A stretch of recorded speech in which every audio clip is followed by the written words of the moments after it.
Hello, everybody. Welcome back to another episode of UPressPlay Sports. I'm your host and business manager, Richard Pereira. Joining me today is sports editor Bryce Totz, photo editor Eston Parker, and staff writer Kevin Garcia. How's it been going, guys?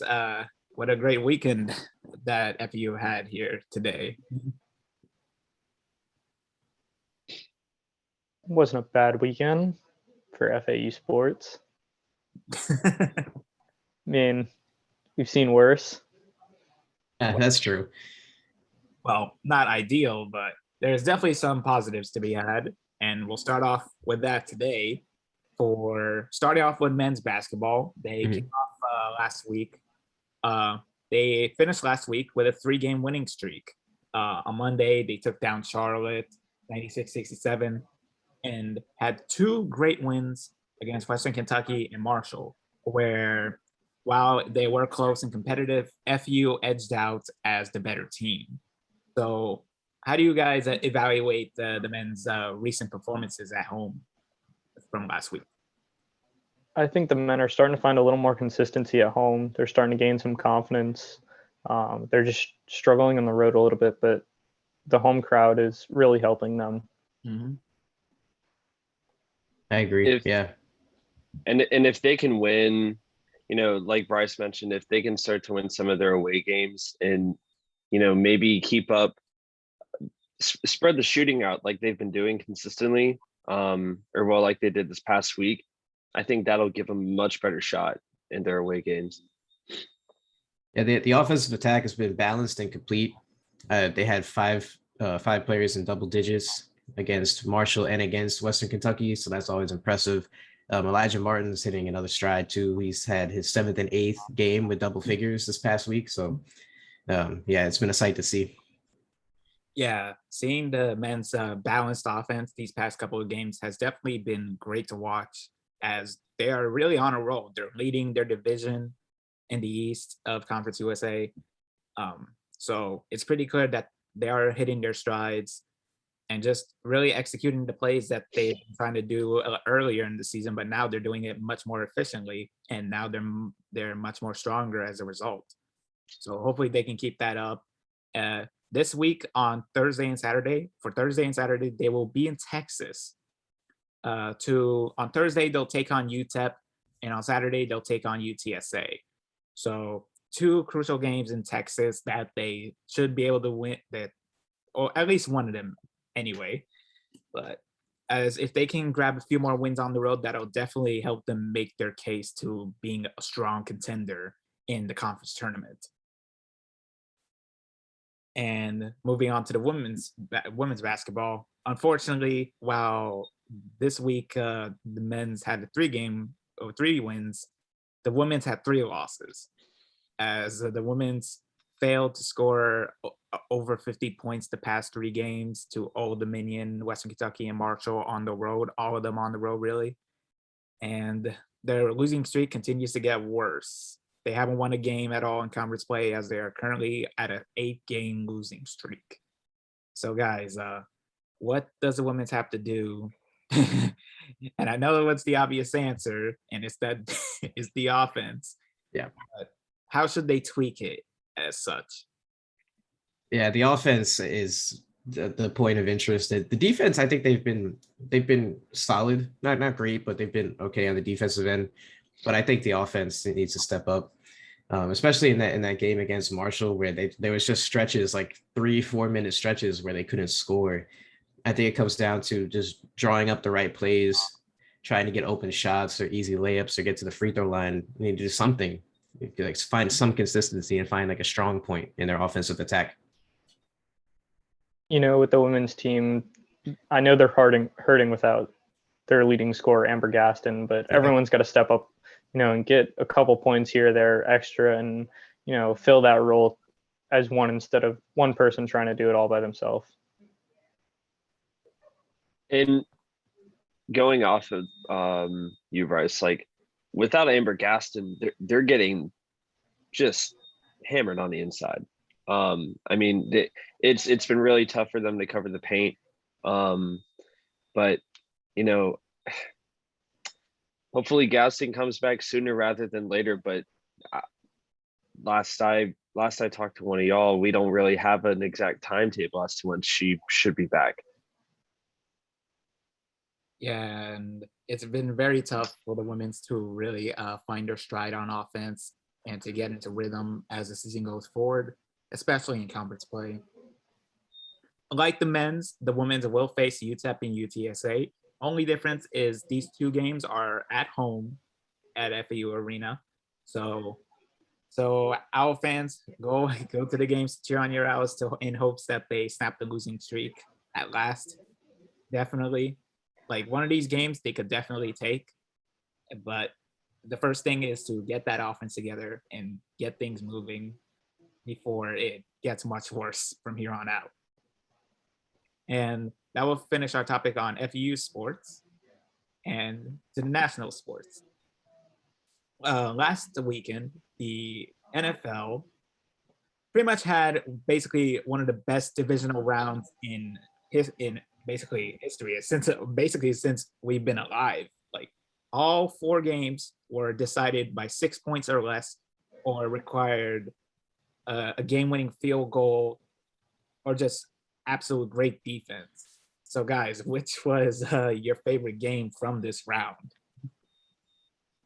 I can't really choose a favorite game. I mean, they were all walk-off wins, 3 of them being away teams. And to me, it was just a very exciting weekend watching a lot of upsets. But, yeah, I think it was very intriguing watching the 49ers walk into Green Bay and struggle for most of the game. And, that block punt towards the end and come out with a win was pretty impressive for them. But, and then you have Cincinnati, who had a great win. Mm-hmm, and then the Rams down in Tampa. It was a great weekend for football. Yeah. I feel like I need to apologize to the Bills and Chiefs, because last week I said that the marquee game would be the Packers and 49ers, and couldn't be any more wrong about that. But yeah, that Bills and Chiefs game, that's an iconic game. That's a game that we'll be telling our children about and our grandchildren about. That was like that was the Super Bowl for all intents and purposes. I don't think we're gonna get a better game this playoffs. That was a war between Josh Allen and Patrick Mahomes. It was so frustrating because I was watching the Bills Chiefs game on my phone and it kept going out. Me too. So every time I would get back on to watching the game, it was, one of the teams scored. So in the fourth quarter, like I was hoping I wouldn't get an alert from the app before I saw what happened. It was insane. I mean, usually in the playoffs, in every round, there's usually there's usually at least like one game that's a standout game, but this one, I mean, yeah, it was every game. Mm-hmm. Like literally 3 out of these 4 games were decided by 3 points. The margin was this close, and even the Bills and Chiefs game, it required a game-winning touchdown from the Chiefs, and all 4 of these games were thrillers in their own fashions, especially the Packers and 49ers. That was a defensive game. And it doesn't make me any more happier to see a defensive game between 2 great defensive teams. And the 49ers really pull off the upset at Green Bay with the snow in the cold. That is incredible. Yeah. Oh yeah. With Green Bay, though, they have struggled at home in the playoffs. They have, I think, 7 losses at home in the playoffs over the last 20 years. Oof. Ooh. Underachieving. You hate to see it. And yeah. Then you mentioned Cincinnati, they're on a good run this year. And they also pulled off the upset against Tennessee. And shout out to Trey Hendrickson, FU alum, who is doing great things for the Bengals as they're on the way to the AFC Championship to take on the Chiefs. Good luck to them. And I did watch the Rams and Bucks, and the Bucks almost pulled it off, man. Tom Brady almost did it again. He almost did what he did against Atlanta a few years ago back in the Super Bowl. But the Rams survived that one. But it was very close. It could have gone either way. I will say I was really surprised with the Bengals game between between them and the Titans because Joe Burrow got sacked 9 times. I think the only other quarterback to win a playoff game that got sacked 8 or more times was Donovan McNabb. I mean, honestly, I part of me couldn't believe that the Bengals still won, but then another part of me was not surprised that Ryan Tannehill didn't have the best games. Seen him have plenty of games like that in the past, but still a great game. Yeah, good game. I mean, the Titans, I think they're a little overrated. Like we call Derrick Henry King Henry, and what has he done? He hasn't really accomplished anything to be worthy of the name King Henry. So I always get kind of like, I'm kind of iffy about that. But yeah, the Bengals, what do you guys think they have a chance though against Kansas City? Or is that just going to be a blowout? No, I don't think it's going to be a blowout, but I don't think Cincinnati has a chance. No way. I'd be shocked, but I have the Chiefs as a heavy favorite for that one. As for Rams and 49ers, the Rams have to be very careful with the 49ers defense because we've seen what the 49ers defense can do, especially in the wild card and what they did to the Packers. So the Rams have to be very careful against Green Bay. I mean, the 49ers. And they got to play like they did against Arizona and not how they played against Tampa Bay because you cannot make a lot of mistakes against the 49ers defense because if you do, then there's going to be a lot of trouble. Well, with the 49ers too, if I remember right, they did play the Cowboys this postseason, and over the last 6 postseasons, I want to say the winner of that game between the 49ers and the Cowboys went on to win the Super Bowl. So it's a pretty interesting statistic to see if it holds true this season. Well, they are definitely on the trajectory to possibly make the Super Bowl, but that involves getting past the Rams, which, let's be honest, they are pretty stacked on offense, especially with Odell hitting his stride over there. And yeah, Odell's not washed up, man. Yeah, people are counting Odell out. Okay, he's finally got a good quarterback. It's about time. It's been like 5 years since Odell has had a good quarterback. He had noodle arm Eli Manning throwing to him in his prime, and he was able to make that work. And then they threw him out there with Baker Mayfield, the worst #1 pick in NFL history. Ooh. Now he's finally got a good quarterback on his side, and he's not washed. He just didn't have a good quarterback. That's all it is. Got a hot take there, Kevin. Calling Baker. By far, tell me who's the worst #1 pick as a quarterback than Baker Mayfield. Who's the worst quarterback? Who's worse than him? Wasn't Jamarcus Russell a #1 pick? I would take him over Baker Mayfield. No. Bro, he made Odell Beckham look washed. Jamarcus Russell would have at least been able to throw bubble screens to Odell Beckham. At least. If he could stay on his feet. Maybe the worst #1 pick is a little bit of a reach, but I stand by it. All right, fair enough, Kevin. And and the same for Odell too, though. I mean, it goes for Matt Stafford out there. He was a great quarterback in Detroit, and he didn't have the help out there. So now he's got the actual help in LA. He's performing. Didn't he have Calvin Johnson? Detroit back in the day, yeah, they did have Calvin Johnson, aka Megatron. One target though. Wasn't enough though. Baker Mayfield had what? Jarvis Landry, Odell Beckham, Austin Hooper, and he still couldn't do anything with it. But yeah, when it comes down to it, which teams do you think will make the Super Bowl? Because I'm thinking Rams and Chiefs, but I want to know what your guys' takes are. I will take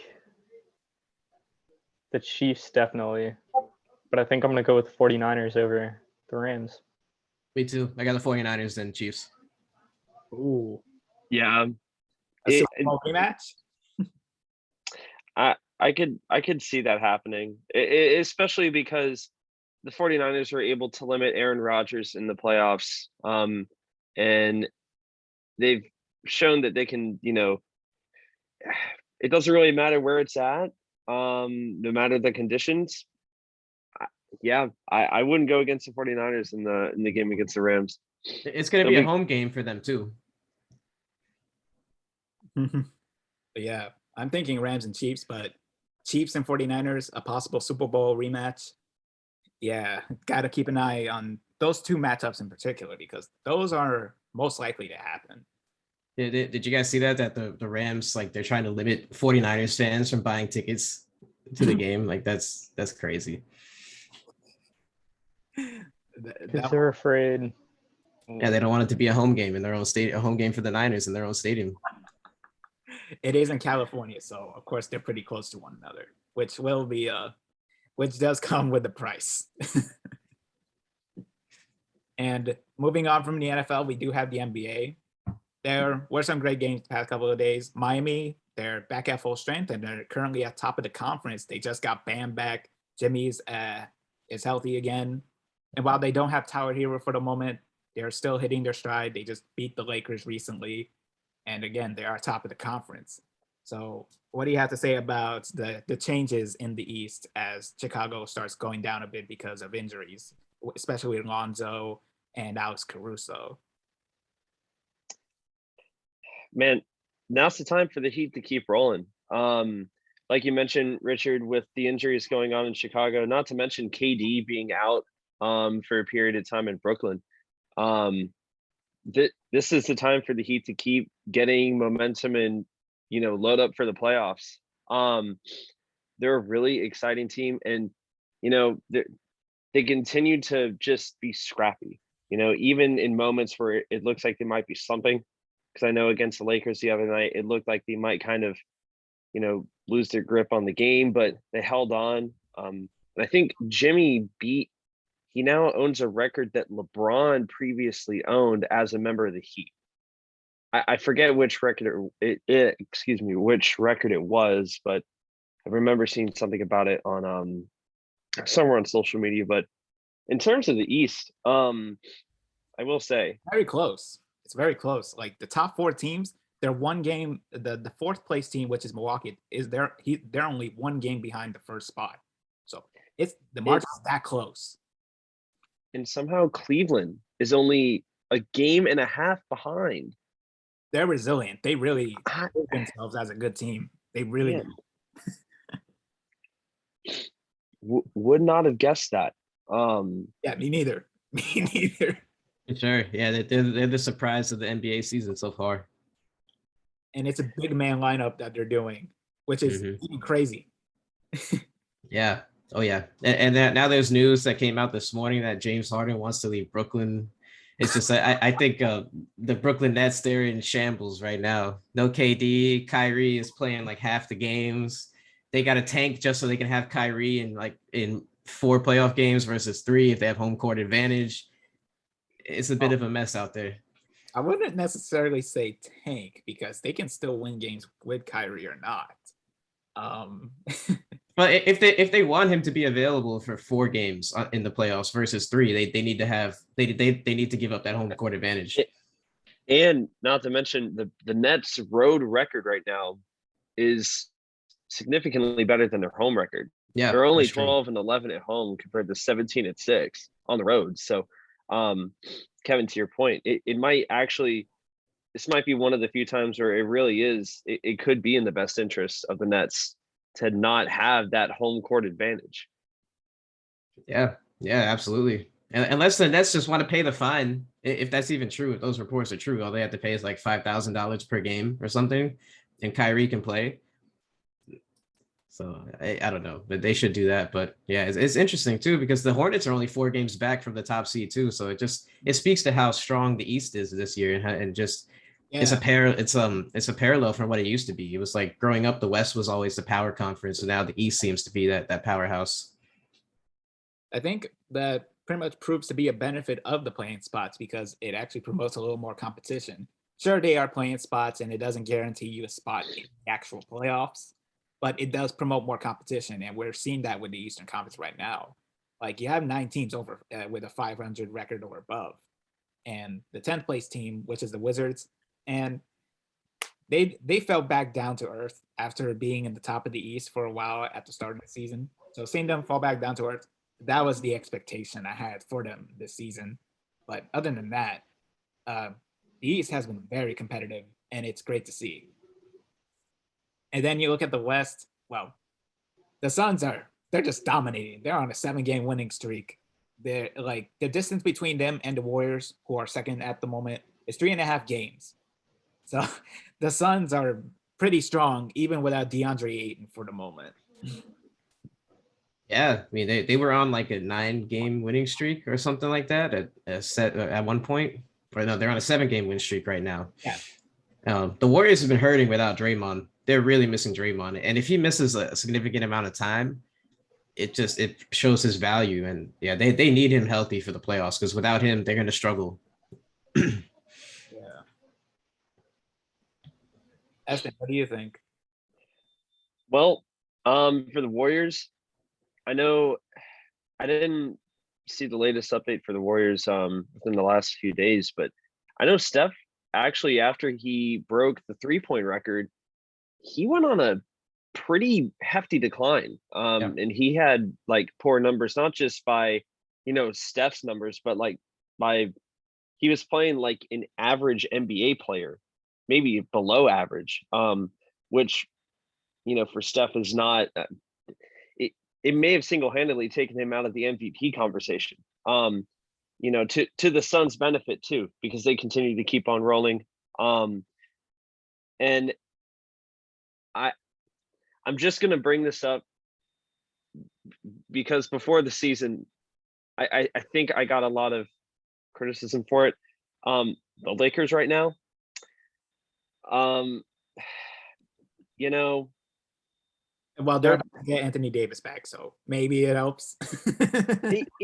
it might, but I still don't see him being better than the Nuggets, who currently have, in my eyes, the MVP in Nikola Jokic, who continues to play lights out, but he's in Denver and his team is 6th in the West. So like, kind of hard to single him out. And then another team that didn't come out of nowhere, but another, I guess, subtly really good team is the Grizzlies.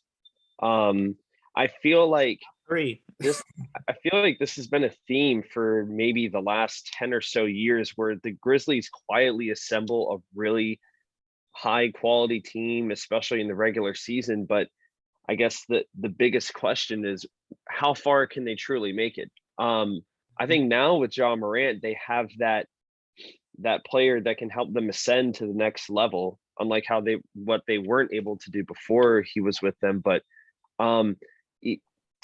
I forget which one of y'all said it. It may have been you, Kevin. The whole dynamic between the West now being or no longer being the power conference is it's kind of crazy. But even I feel like even a team like the Celtics or the Hornets would thrive in the West right now. So. I wouldn't go that far with the Celtics, Eston, but go for it. Go ahead. So, but yeah, I mean, it's been a really fun season so far. I also, if I remember correctly, I think this season has broken the record for the most amount of buzzer beater shots, like game winners. Mm-hmm. DeRozan. Yeah, it's like every other day there's another big buzzer beater shot that's hit, and it kind of blows my mind. But yeah, it's been fun this season so far. So for sure. Yeah, I mean, I was gonna ask you guys if you think the Grizzlies are for real, if they could be title contenders, because I don't know if they can. Like, yeah, Ja Morant is having an MVP season, but do they have enough like around him to excel past the Warriors, the Suns, or even the Jazz in that conference? They're not there yet. Yeah, I'd agree. They can make a run, but a run to the finals, I don't think so. They can go deep in the playoffs for sure, because they really improved themselves as a team this year compared to last year, where they were like the 8th seed. Now they're at the 3rd seed, competing with right between Golden State and Utah. And they've really taken advantage of Utah missing Donovan Mitchell the past few games. So Memphis has really taken advantage of what they got with Ja Morant and made a really well-balanced squad to back him up. And So Bryce, what do you think of the NBA these past couple of games? Yeah, it's been really exciting over the past few days, watching the ups and downs, and we've seen it, throughout many sports over the years with basketball. Injury really hurts teams, and we've noticed that, missing certain players.